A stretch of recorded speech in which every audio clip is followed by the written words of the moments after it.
No Further Information, a podcast for cops and Cambodians. Did you know that the Cambodian flag is the only flag in the world that has a building on it? The internet told us so. This episode will focus mainly on cops. It seems that a lot of my former students are fantastic cops. Today's guest is no exception. I like to think that I own 100% of the credit for his discipline, strength under pressure, and his Brazilian jiu-jitsu proficiency. Did you know that I'm Brazilian? The worst thing about him is that he's nice. Yuck. Officer D is going to talk about shootings, vehicle pursuits, close calls, and what I've affectionately dubbed his Caesar Milan. Whatever happened to that guy?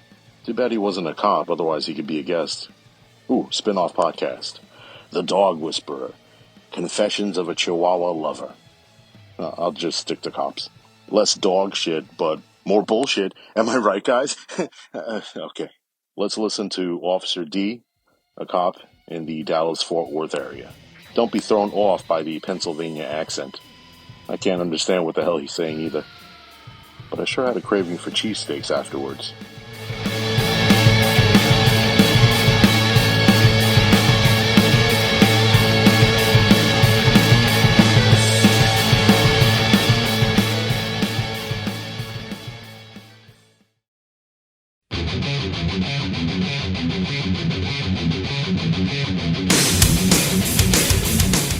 I'm Officer D. I'm a patrol officer in the Dallas-Fort Worth area.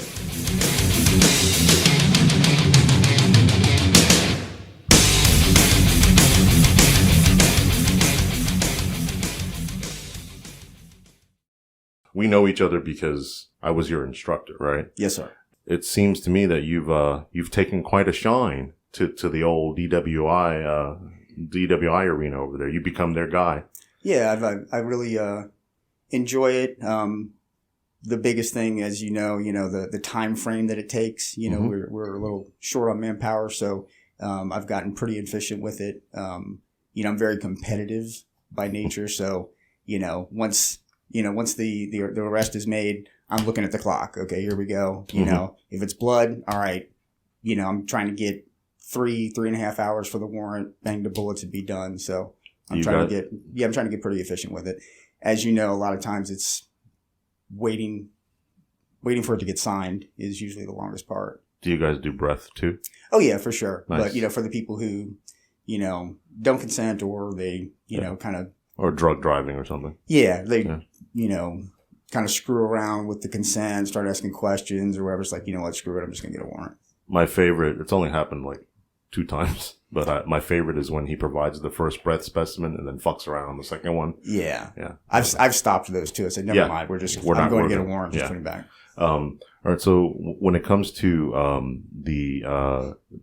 your department, would you say that they had a pretty good focus on DWIs prior to your arrival? Yeah, I think so. Yeah, it's That's something good. that I always got the impression that they took pretty serious. Are you the guy now?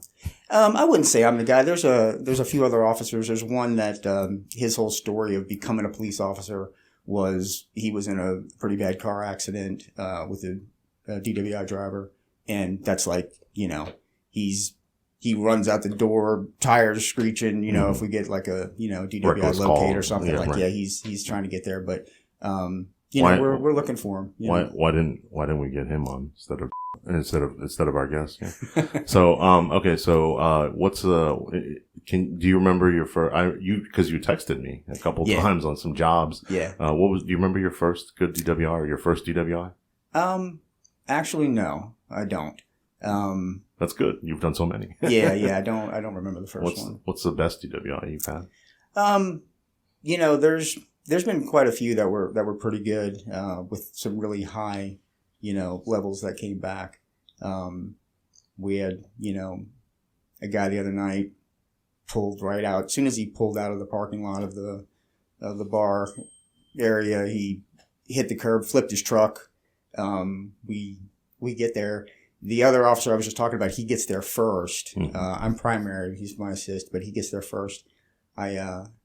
And he says, hey, the guy's okay, whatever. So myself and my corporal were both heading there too. And it sounds like the guy's out of the vehicle. He's up, he's walking around, everything's okay. We get there and we're looking around at, like, as we're getting out of the car, and we see the truck and we see people talking, and we're like, where's the guy? And then I look, and he's inside the cab of the truck, like on the windshield, like a little hamster, a little scared hamster, like stuck inside the truck. So they had to bust the back window, get him out. Really? Yeah, What was his deal? Just had shit. nothing to drink all night. Sure. Was at a movie. Was just trying to get home. Whatever. And come to find out, he starts talking. The medics, pull me off to the side. Say, hey, he told us in the thing. He just, he's been drinking. I was like, well, like, even with the, doesn't take a fucking detective. The overly cologned, right. Garments he was wearing, you could still smell the alcohol. It was super, super strong. And got a warrant for him. And yeah, it was like 3.5 hours. Oh, he refused? Was it his first? It was. Actually, on his CCH, he didn't have much of a history, even for traffic tickets or anything. So. And so, in that particular case, so he's coming from the bar, but he never had anything to drink. Yeah. Well, there's to his defense, there is a movie tavern there. Mm-hmm. They do sell alcohol there. Oh yeah, baby. But there's two of our larger bars are right next to it. And one of the witnesses said they saw him coming from the bar. How far do you go with the investigation? Do you try to find out where he drank? No, I don't go too far with that. Yeah. It's, at the end of the day, we ask, mm-hmm. and if they say, yeah, I just left Ice House or whatever. And, then we'll add that to the report, that kind of stuff, the establishment that he came from. But, do you guys make TABC referrals? I haven't. Kind of like a CID, maybe more of a CID function. Yeah, I think it's going to be more for CID. They are in quite a bit. Yeah. TABC, for getting paid, $44,000 a year for state police, they're pretty proactive. And they'll come. Yeah. You remember your first arrest? The first arrest that I was on was also my first couple of hours of my first day of FTO, and also my first use of force. So I came out the gate hot. It was nothing super serious. Again, it was my first day, so I was, a part of the arrest, but I didn't do much of the report for that one because there were other officers on scene fighting with the guy when we showed up. But he was, manic, had been drinking, had some mental health issues, was riding around the neighborhood on his motorcycle, yelling and screaming and tooting the horn. So it was kind of like a, investigation, welfare check is how it came out. And then he just got violent when he kind of laid his bike. So the other officer that got there first got behind him, lit him up, to kind of check out with him. And he didn't, flee, but didn't stop, right. Kind of like that slow roll to get back to his house. And when he did, he crashed the bike. And then when we I don't know exactly the interaction that happened right before we got there. We were there pretty quick. The other officer and him were already scuffling. And, so I'm out the door with him. We get him arrested, get him, in custody. And then his son, so there's people across the street screaming, police this, police that. They're filming. And it's just kind of like, maybe like 8:00 in the morning. Like it's early, 9:00 in the morning. It was, I was on day shift for that first part. Sure. And then all of a sudden this gate opens up and his son comes out hot. So there's it was just my very first thing doing any kind of police thing. It was, it was pretty chaotic, and got all the experiences of, the public, not understanding what was going on. I didn't quite understand what was going on in that moment either. All I remember, because they kind of talked to me. I did with my kind of my martial arts, my fighting background, I kind of have some habits that, they kind of brought up, like, be careful with, and I think I kind of get this from my father too. The son, so we got him under control, and then there's another officer, a female officer, and she's talking to the son, and he is just screaming, and he's like in her face, and he's screaming. And so I'm like, you good? I'm going to go to her. So I go over and I'm like, trying to de-escalate it, sir, Mm-hmm. relax, calm down. Your dad's fine. We're just trying to figure out what's going on. And he just won't stop screaming as loud as he can. And he's directing all the anger towards her. So I kind of I didn't push him or shove him, but I kind of tapped him in the chest to kind of break that OODA loop that he was stuck in to kind of get his attention. And it worked. But they said, hey, watch your body cam, just be careful with that kind of stuff as far as the public looking. I was like, well, I said I wasn't out of control or anything. And I explained what I did and they understood. But, so yeah, it was a interesting first experience of, the first time opening the door and getting out of the car, How did the son react to the love tap? He actually, it exactly It did its job. It did its job. Yeah. He snapped out, looked at me, and I was like, look, relax. Everything's going to be okay. We're going to figure this out. We're not hurting him. He's fine. And then he started explaining to us that he had some mental health issues. He'd been drinking all night. Yeah. He probably shouldn't have been. There's all kinds of things. I don't even know what charges or anything that kind of went into that. Onto the dad. Yeah. Technically it could have been DWI, because he'd been drinking. So it was. All right, sir, come on over here. Put your feet together. Yeah, he wasn't having any part of that. Maybe more APAL. Yeah. Along those lines. Oh man, a lot of thoughts about this call. Now, your administration feels the need to focus on your conduct during the. I know you didn't get written up or anything, but yeah, no. They said, hey. Well, here's my argument, and no shade. Before the mics heated up, I talked about how I have a lot of respect for your department. He comes from a good. Our guest comes from a good department. And this isn't gender based, but had the female officer, that initial officer, I don't know, maybe asserted some more de-escalation herself, or had more of a command presence. I don't know. Maybe we wouldn't have got here. Yeah, maybe. I think a lot of it, to go back to the first part when they kind of just had a little talk with me. Again, it was casual. It wasn't like, come in, close the door, or whatever. Just, it was kind of like in a hallway talk. Crack the door. Yeah, crack the door. And, I think at that time, people still didn't really know me. They knew my background. So maybe they were kind of watching, making sure I wasn't going to be one of those guys that's looking for a chance to fuck everybody up, I get that. And get away with it. So, I understood where they were coming from, and, I assured them that I wasn't, I'd like to say, at least at this stage of my life, and for a long time, I would say, I'm always in control, even if it looks like I'm not out of control for a second, I'm not. It might just be the tactic that I'm using to, get the job done. We had a guy the other night, insanely manic, insane, and not making any sense. He steps out of his house. His mom is one who called us. She left because she was afraid of him. We had already arrested him for assault previously, for assaulting her.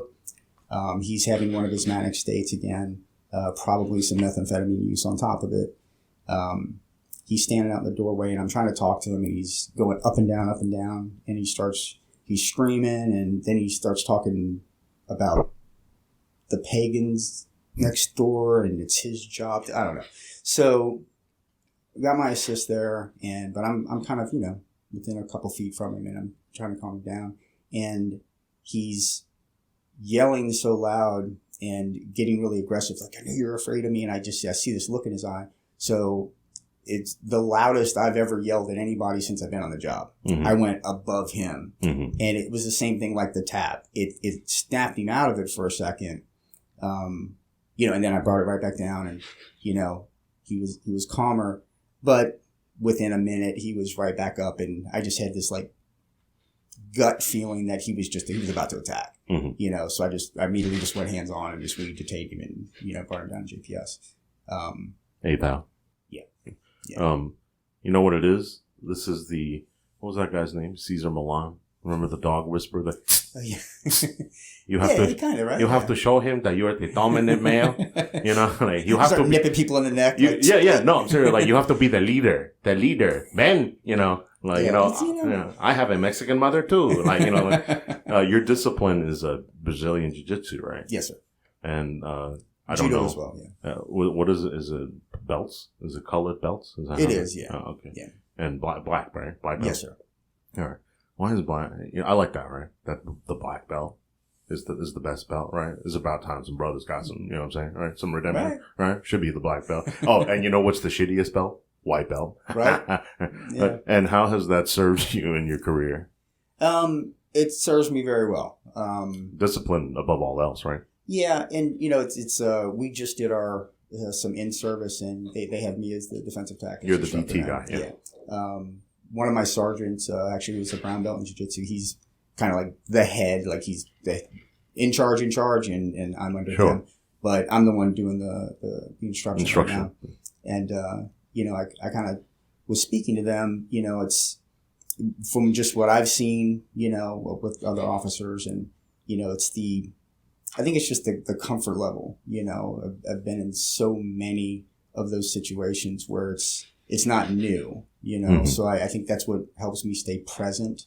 Mm-hmm. And that's what we did a lot of this defensive tactics course this last time was, a little more even PowerPoint than it was hands-on of just talking to them about of staying in the moment, and not getting stuck in that, amygdala hijack where you just they got that tunnel vision and you just keep yelling the same command over and over and over again and the situation's changed and and then, you go back and look at body cam and they look like they're out of control. The cop. Yeah. Yeah. Like they're not in the right state of mind either. So, I hear what you're saying about saying the same thing over. That's the cop freezing up, and now he or she's on autopilot. Put it down, put it down, put it down. After you say put it down 37 fucking times, and the person doesn't put it down, now what do you do? Are you going to shoot him? Yeah. So, and you hit on something else too. And by the way, I know, shocking Asian guy who doesn't know martial arts. I don't know any martial arts. So it's just street fighting. So I can only speak from an outside perspective, but it seems to me that having a discipline like that and it serving you in the job isn't so much you get to beat motherfuckers' asses. I'm confident, so I can almost go into tense situations at a lower resting 100%. Pulse rate, right? Is that fair? 100%. Actually, one of the officers that I work with, good friend, he said that last night. He's like, he always kind of finds it funny how incredibly calm that I am. Even if I'm, in a position where I'm, using maybe some pain compliance or something like that, I'm still very calm and I'm still talking to them very calm. And trying to get them to calm down. And, I do a lot of patting on the chest when I'm twisting an arm, like, hey, relax, it's, don't make me take this with me. That's so cool. It's like, it's almost like the dichotomy of like, I'm fucking you up right now, but it'll be okay, baby. Yeah. But that really speaks to discipline. Yeah, for sure. And I think that, I've seen where I think the way I'm acting, kind of the rest of the officers kind of follow suit. I feel like sometimes my calm demeanor is kind of bringing them down as well, or keeping them from escalating too much.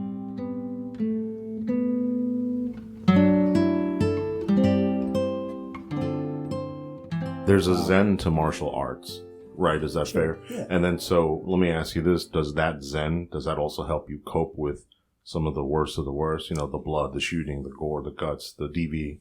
I would say so. Age helps too. You're not, with all due, you ain't no spring chicken. You know what I'm saying? Yeah. I have life experience. I hear that a lot, which is just a polite way of saying I'm old as fuck. But and you fucked around a lot. No, but because when you're 22 and you're living with mommy, and you're getting on the job and you're seeing blood, death, guts, and gore, like that might fuck with you in a different way than it would if you're older, have experience. Sure. I was one. In my life, I've seen some things. But I wondered how I was going to feel, and react to seeing certain things, seeing, people dismembered on the highway, and things like that. And, it was interesting that, I felt like training kicked in, like, you wonder, and back in 2006, I was starting the process to go into the Philadelphia Police Academy.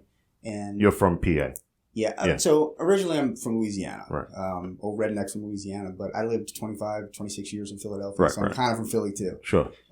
Most of my adult life was there. So, and that's when I got the opportunity to kind of take over the jiu-jitsu school that I was a member of and put a pin in it, and life gets in the way. I never went back to it until recently.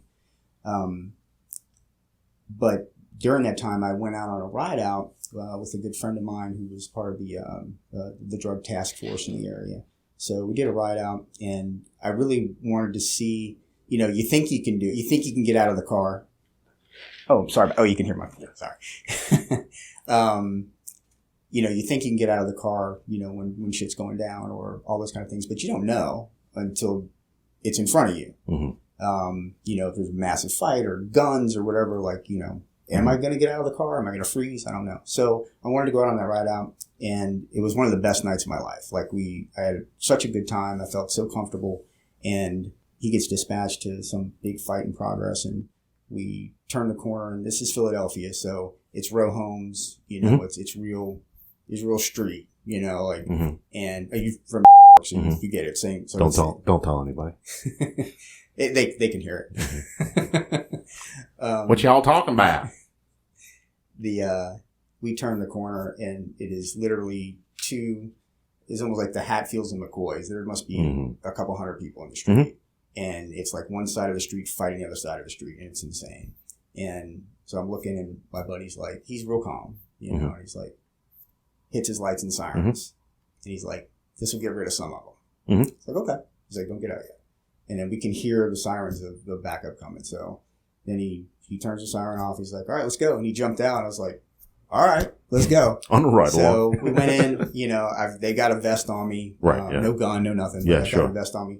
And I was really surprised how everybody responded to me. I was giving commands and to have people sit down and do stuff and separate. And everybody listened, and I was like, okay, this is, I can do this. What the fuck part of the country is this where they listen to the police? Yeah, I didn't expect it, and especially not actually being a police officer, Yeah, and all joking aside, yeah, I mean, it is shocking the first time you have to issue somebody a command. You're like, oh shit. And then conversely, I'm getting off topic, but conversely, the first time you tell somebody to do something and they don't do it, you're like, hey, I'm the police. Here's what, or when someone runs from you for the first time, you're like, hey, wait a minute. Yeah. Sir? So did you just see my patch? All right. So were you in the process for PPD? Yeah. And then you went on a ride along, and and I think it's really weird that they made you get out of the car. Yeah, so on a ride along. It was I was pretty active. I went hands on with the guy, right? And we did a whole thing. Jesus Christ, they were cool. It was a specialized unit, and he was the guy. He'd been there 25 years or something, and so I just followed him. The very first call was a felony warrant for murder. Mm-hmm. There was a blood that they had located in that area at this particular house, so they were going to go serve that. So as soon as I got there, they're all out there geared up, doing whatever. The chief comes over, he's like, here's your vest, get in the car. For this one, do not get out of the car. You stay in the car. But they parked where I could see and watch them. Nothing happened. The guy went, willingly. And PPD's chief was out there? It was, DC, it was deputy. Yeah, deputy. That's pretty cool. And I think I personally believe that anyone, or it was part of my hiring process, anyone who's even thinking about being a cop should go on a ride along, or should be mandated to go on a ride along and see what. And so bringing it back to the topic of you never know what's going to happen. You're going to freeze or flight, fight, or freeze. I do think sounds like you were predisposed to kind of winning in that area because of your age, because of your experience, because of your discipline. Yeah, that's good. What would you say is the biggest challenge to law enforcement right now? Community relations. Okay, can you expand on that a little bit? Trying to salvage or repair, the relationship between law enforcement and who fucked that up?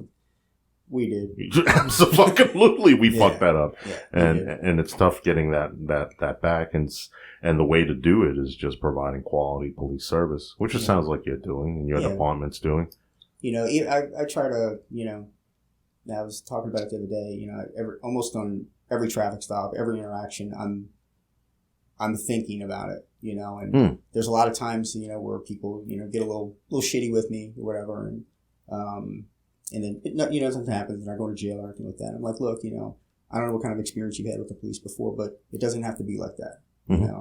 You've got warrants out of a couple agencies. I don't work for them. I'm not worried about that. Get your registration fixed, get this done, slow down, whatever it is, and just, take that moving forward. Like, we're not all bad. Okay. Mm-hmm. And, but when you come at somebody like that, you're going to provoke a different response. And, I get a lot of people that, thank me. And, I had a guy recently who I arrested on the highway actually come to the department and handwrite, like, thank you, compliment, he was the most professional officer I've seen. He like this, he was that, and what'd you arrest him for? He weed, and then he was pulled over for he was in a really nice Charger that actually had on each side of it will run. Nice. Yeah. So he didn't. But so that was the initial contact, and then there was smell marijuana in the car. And false advertising. I'd write like you said you were going to run. And then about a month after that, I was in drone school, and we were out in front of the PD, practicing with the drones, and I see a guy coming out of the PD, and he kind of looks familiar, but not paying attention, and he starts kind of walking over the car, and my instructor was kind of like, hey, we're in the middle of something, like, just there's a drone, be careful. And he's like, oh, no, I want to talk to this officer. So anyway, I go and talk to him. And he's like, do you remember me? And I was like, no. Oh, God, that's why I hate that question. And he's like, I'm the guy with the Charger that you arrested. That's when I set the drone hovering above the citizen. Like, yeah, I remember you. Yeah, go ahead. Start recording. Yeah.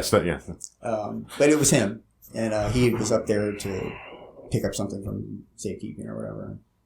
It's like, I wrote a thing. I was like, oh, that was you and whatever. So, it's just, there's more times I can count than not where, by the end of the car ride to the jail, it's almost like, my arrestee and I, like, we're best friends. Like, they're, we're boys, at least in their minds, so that's part of, I think, the community relations too, even with the bad guys, so where maybe they're not so bad, or maybe they don't have such a, their initial response as soon as we make contact is to take it here, to take it as high as they can. So maybe they'll be a little bit calmer, and maybe, it'll, reduce, at the end of the day, injuries for both of us. I was explaining in the defensive tactics class, technically I would say once the lights come on, once, we stop, once they're detained in any kind of fashion, we're kind of responsible for them. They're under our care at this point. Absolutely. So we need to, keep that in mind when we're doing it. There's a thing in martial arts, there's two swords, one that takes life and one that's, killing your enemy or saving your enemy. And, the saving your enemy is the harder thing to do. It's easy to, to kill. It's easy to go to the extreme. It takes a lot of control to protect them, especially in mental health calls. We talked a lot about that too. I find that to be the hardest. Because are they really trying to hurt you when they're fighting? Like they're not in the right state of mind. So you have to take extra special precautions in dealing with them to get them under control to where they're not going to hurt you, but that you're not overly hurting them in any kind of way. Are you seeing a higher incidence of mental health calls? I do so many. We're so many. We have more so than when you first got on? About the same. No, it's more. Yeah. But there was a lot then too. But I feel like it's, we're on mental health calls constantly. Doing evaluations. The hospital in our area. They joke like they're gonna get me scrubs and my own chair and desk and stuff. I'm up there a lot. Do you have a mental health peace officer? We do. Yeah, that's good. Yeah, and she's really, really good. And any things I have questions with, I can hit her up at any time, and she kind of walks me through. But she's done such a good job, I think, training us that we make pretty good calls. I feel it's different now than it was 20 years ago, where you respond to we used to call it MHMR. So I'm from that school. Yeah, we still use it. Yeah, antiquated term. We use that term. Yeah, so. You're like, all right, just fucking hook them up, and then take them to the hospital. And then, you have all these officer-involved shootings involving MHMR or CIT patients. Right. But now, the tide's turning, right?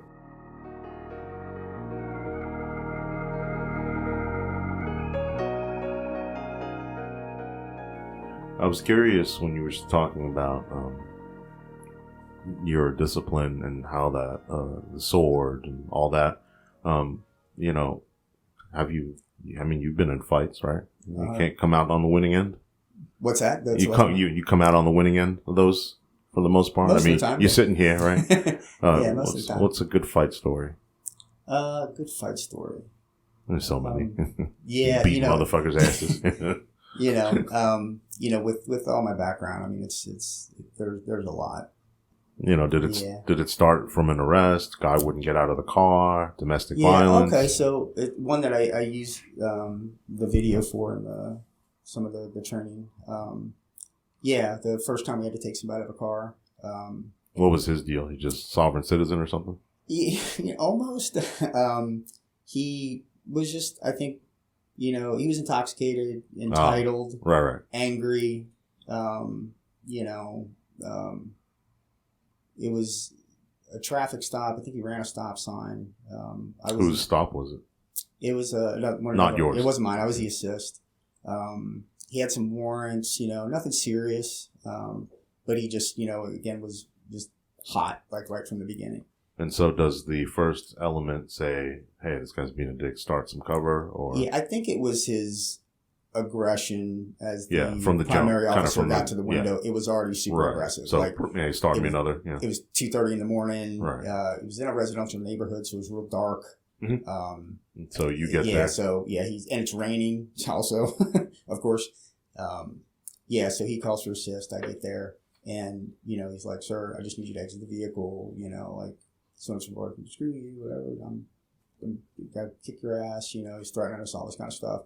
So finally, we're looking at each other, like, okay, we gotta get him out. When he said that, there was a pan flute, like, boo, and then the guest here, he's like, he tied his, what is that bandana, around his head. And then, like, for some reason, he pulled out a gi, from the back of the trunk. Like, hold on a second. Yeah. But it has the shoulder patches, like police, but it's a gi, That'd be awesome. Yeah, that would be awesome. Yeah. And then, Well, not to digress from that, but, Last Samurai and Sherlock Holmes, where right before they get in the fight, it goes to black and white in slow motion. And he goes through everything that he's going to do. I do that. Like even simple things, I'm talking to somebody, I'm thinking, okay, they do this, I'm going there, it's going there. I'm looking at, we're looking at, hands, waistline, total body, all that kind of stuff. But I look at ears, I look at fingernails, I look at like all the stuff. I'm like, okay, there's a light pole there, we're going to go that way. He's thinking of ways to kill me and my producer right now. Between the two Asians, none of us, more fucking martial arts than we do. So, although technically Brazilian, right? There are no fucking Brazilians in this place. So, we'll cover that later. I'd love to hear about that, but I bet that makes for good tactics too. It makes you a good planner. I suggested to the other officers, you guys should do that. Start playing with that. Well, the best cops, you've heard this. The best cops are, we don't think not we cops. The best cops don't think 5, 8, or 12 steps ahead. They think 50, 200, 5,000 steps ahead. Yeah. That's, what is it? Chance favors a prepared mind or whatever. Sure. Yeah. So, your guy. And, So we had recently gone over vehicle extraction on, showing some things, how to get people out. And it worked pretty well. It's never as good as in practice, but we were able to get him out. And he's a big dude. So are we dragging him through the driver's side window? No, the door was open. Oh, the door was open. Yeah, we got the door open. Is he belted in? He was not belted in. Good. Makes it easier. Which makes it easier. Yeah. Oh, yeah. It takes a few steps out of what we have to do.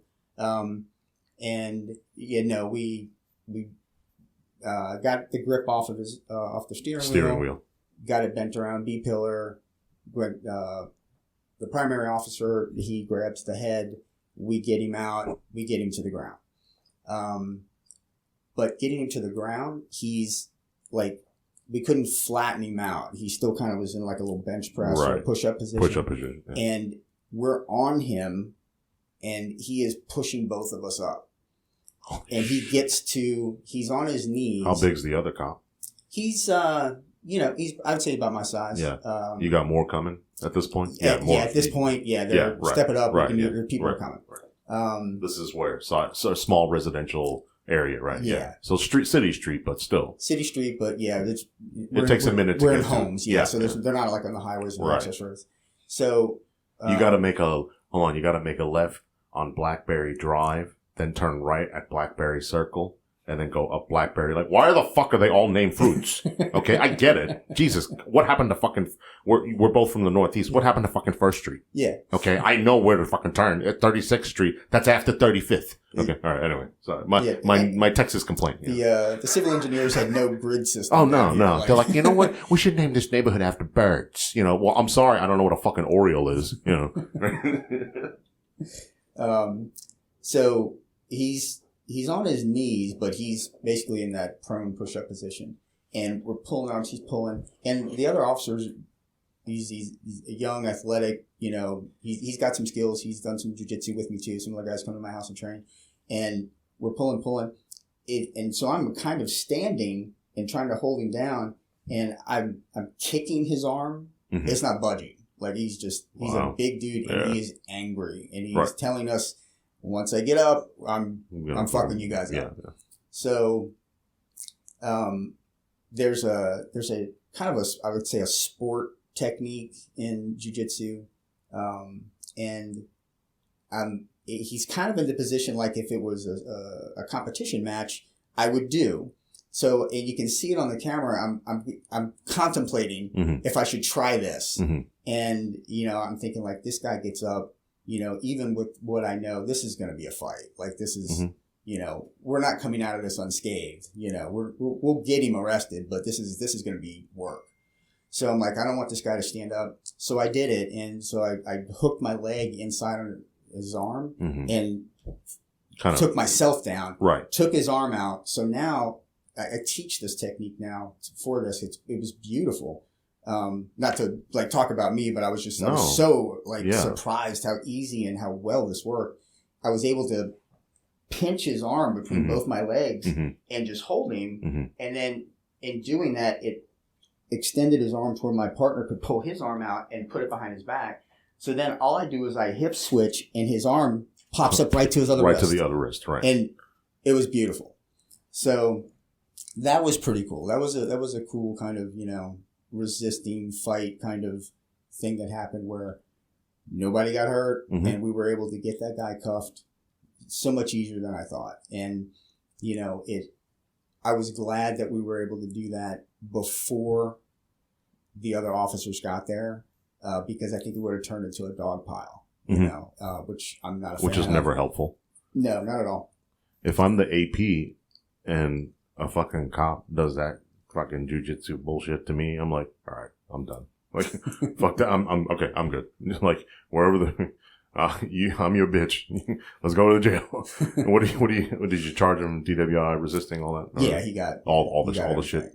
Yeah. So everyone's safe. Minimal hands-on, minimal injury, if any, to the AP. I don't think anybody got and cops are okay and go home.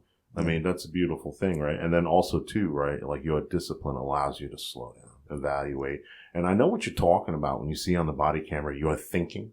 Yeah. I feel that, right? Because we've had body camera footage where we're playing it back and they're like, oh, it was about that point that I shit my pants. Yeah. So yeah, I get that. And that's great, man. That's great discipline. Physical fitness. One of the tenets I did not abide by. I was, I fat, didn't really run. This guy makes fun of me all the time. I don't know that necessarily that you can get every single fucking cop in the state to start running 5 miles every single day. Yeah. But you can take a discipline. You can do Brazilian Jiu-Jitsu, right? Yeah. I think that, and not just defensive tactics. I think that, I think every law enforcement officer should go to a school, put a gi on, and do the process. There's a lot of things that are learned just for yourself, instead of like, defensive tactics is kind of like, a woman's self-defense seminar. It's, doing something is better than nothing, but the flip side to that, and I say this when I do women's self-defense seminars, there's things about it I don't like. I don't like it because, a lot of times maybe your natural instinct would be better served, in a critical situation, as opposed to, you get attacked in the parking lot. And then you're like, what did that guy teach me 3 years ago in the gym? What was that technique? And then you're dead, where if not knowing a little bit of something, your instincts might be better served. So it's the same thing with the defensive tactics. A lot of, I don't actually have to say a lot. I hear that other agencies, maybe they do it like once a year and it's not very well attended and, those kind of things, in a way that could be detrimental. It needs to be something that's more, you're doing it more often, you're getting more repetitions, so actually training, in that type of like an academy environment, at a school with belts and gi and all that kind of stuff, you learn a lot and it helps you stay way more present because you're going to start, fighting or live training, probably your first class, you're thrown in and, it's not, nobody's going to be punching and kicking you. So it's safe, but you're still in that fight or flight and learn how to like control your mind, control your breathing, control everything while this other guy's just beating the crap out of you, safely, where you still get to get up and go home, Everybody needs to get their ass kicked at some point in their career. In their life. And then in their life, in their career. Yeah. And that's when you say like, well, no, I don't want that to ever happen again. And then that's when you get better. Because when you get into a fight for your life, that's when the rubber really meets the road. Yeah. What do you consider? What do you consider to be the best or collar of your career? I feel like I've had a few good ones. I'm very active. I get that. If I'm at the PD, I'm maybe finishing up a report. I do most of it in the car. Yep. It's a little uncomfortable to actually type a narrative in the car, or a crash because you're going back and forth between screens and stuff. But, I'm out. I'm always looking for stuff. I'm very, very active. Like I said, I'm very competitive. I track my mileage, and, a couple of weeks ago, I put 200 miles on my patrol unit on my shift. The guy that we took the guy out of the car. I told him the other night, I said, you don't even know, but we're in a competition, cause he's very active too. I hear him running traffic. I'm starting to run traffic. How many traffic stops did he get? Okay. I'm directly, just sort of super active. So, I've had a lot of, I feel in a short amount of time, a lot of good arrests. I've had quite a few, stolen vehicles with pursuits. I had one where I was actually just given a commendation for where it was a U-Haul. It was stolen. I located it. We got a flock hit. And the thing is, I received the flock hit, I think maybe a day or two earlier. So I was kind of like, I make little notes and this is this is the license plate and whatever, and this is what I'm looking for in case it doesn't hit. And so I see the vehicle, I pull in to check the 28 or the license plate, and as soon as I start to pull in, he starts to pull out. So I get in behind him. Where was this? He was at a Sonic. At a restaurant. Yeah, he was backed in a Sonic, like across from where you pull in to get the food. He was like backed in. So let me get this straight. There's a reported stolen U-Haul, and you get a flock hit days previous. This fucking idiot stays in the area. Yeah. What the fuck? I mean, that happens a lot. Yeah. Now, was this stolen with violence or stolen as in not returned? It was stolen. I didn't know this at the time, but afterwards, I call and notify people and all this stuff, and wanted to know if it was something where he rented it and didn't return it, or whatever. And they said no, it was returned. And while it was like in the return process, jacked from he came into the lot, grabbed the keys, and he took off. Yeah. So he stole it. So UUMV. Yeah. Okay. So he's in this restaurant. Yeah, so he sees me. He starts to pull out. As soon as I see the plate, I recognize it. That's him. Yeah. So I get in. I light him up. He takes off. It's probably an Arizona plate, right? Absolutely, yeah. He takes off, and he cuts across. Can you not acknowledge how amazing that was that I guessed the state of the plate? I mean, I'm pointing at my producer. He just moved on. Go ahead. Yeah. Go ahead. Yeah. They're all Arizona. Yeah. He cuts across like 4 lanes of traffic. Mm-hmm. He starts going the wrong way down the road. Holy shit. So I'm calling out the pursuit. Yeah. We're here, we're there. And he's doing all these little like behind businesses and and the U-Haul is surprisingly agile. Yeah. Like I started like YouTubing U-Haul pursuits. It's a thing. Yeah, they get around. They're well designed. Yeah. That Ford suspension, He takes a really wide turn on one of the streets. He hits a couple of cars. Right. We cut a car. He almost gets T-boned when he crosses the So I'm in this pursuit for probably, under 10 minutes, That's still long. Yeah, that's long.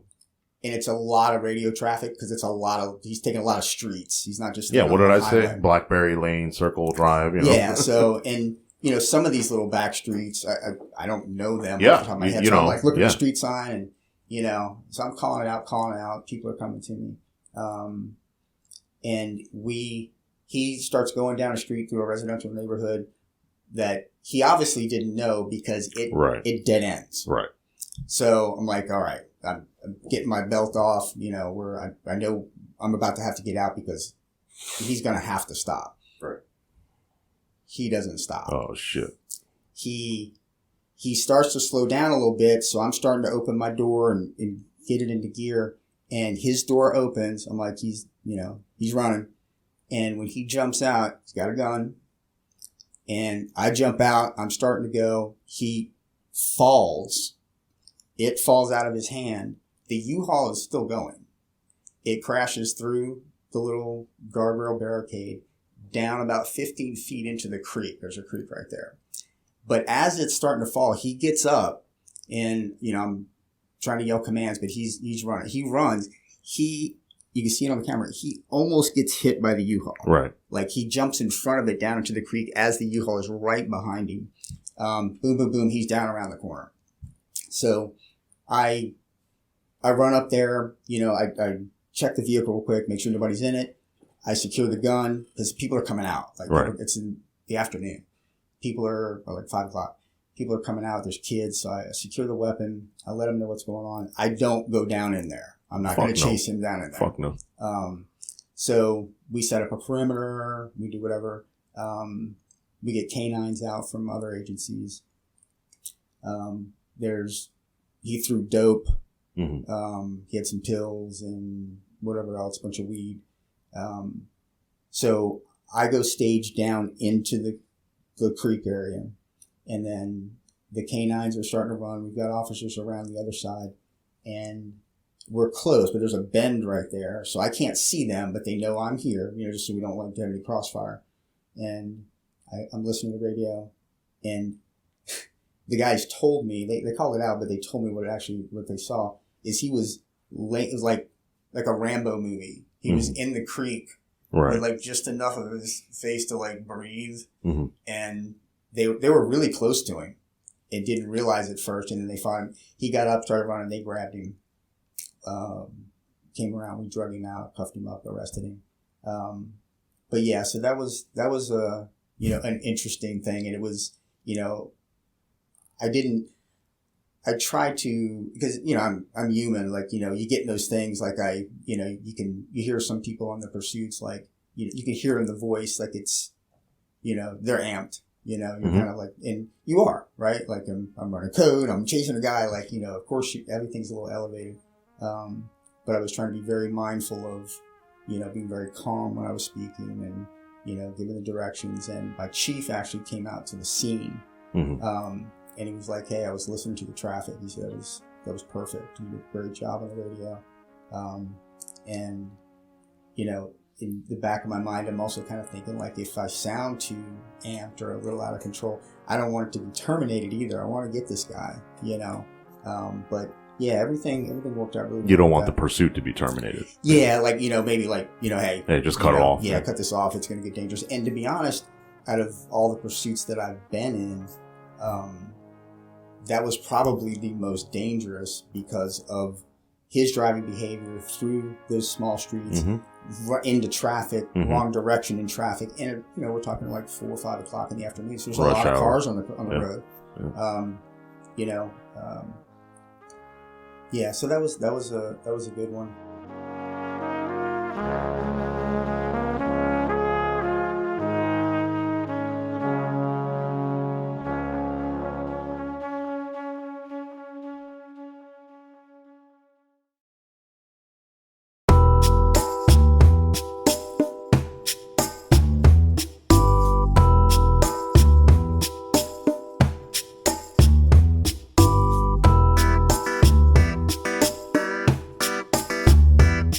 Thanks so much for listening, subscribing, and sharing.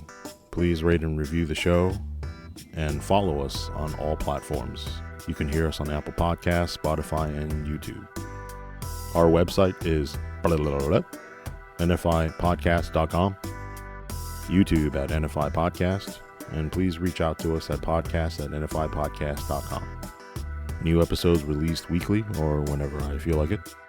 Help us spread the show, tell us what you think, and put a buddy on. I'll see you out there. Stay safe and remember, do your job.